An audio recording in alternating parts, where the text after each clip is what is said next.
Buenas noches, mi nombre es Germán Javier Caballero Cáceres, pertenezco al CEA Málaga de la Universidad Nacional Abierta y Distancia, UNA. En esta oportunidad vamos a hablar sobre el concepto antropológico,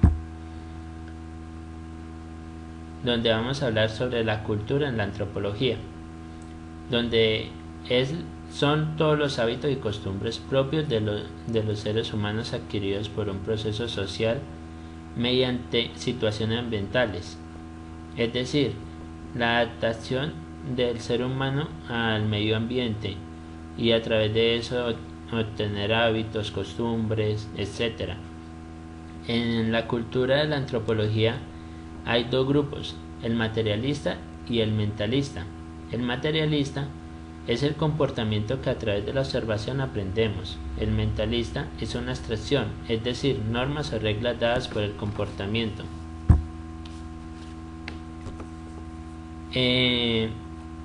Cultura como concepto central para la antropología. Esto quiere decir que la cultura se dio como un concepto central de la antropología por la necesidad de adaptar un término que caracterizara los aspectos comunes de ciertas formas de comportamiento del humano, las cuales no las tienen los animales. Los animales viven en sociedad igual que los humanos, unas especies como las hormigas, las abejas, pero ellos no crean cultura a diferencia del humano. Formación del concepto de cultura. Esta formación se dio a través de tres fases. La fase concreta, que es un conjunto de costumbres. La fase abstracta, que son modelos de comportamientos. Y la fase simbólica, que es una estructura significativa socialmente establecida.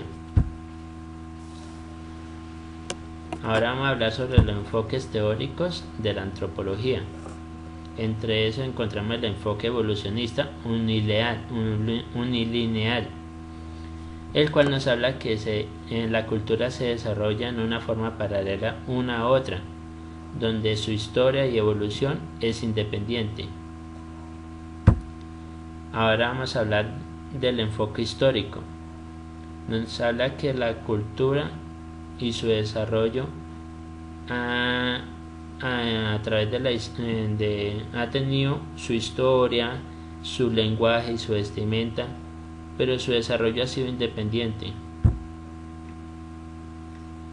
Ahora vamos a hablar sobre el enfoque estructuralista. Esta cultura es una cultura que tiene una estructura jerárquica, donde cada individuo tiene su parte en la estructura. Ahora vamos a hablar sobre el enfoque funcionalista. En esta estructura nos habla de que no existe una cultura global ni una independiente, donde nos dice que todas las culturas son mezcladas y conectadas entre sí. Ahora vamos a hablar sobre la cultura, el enfoque difusionista.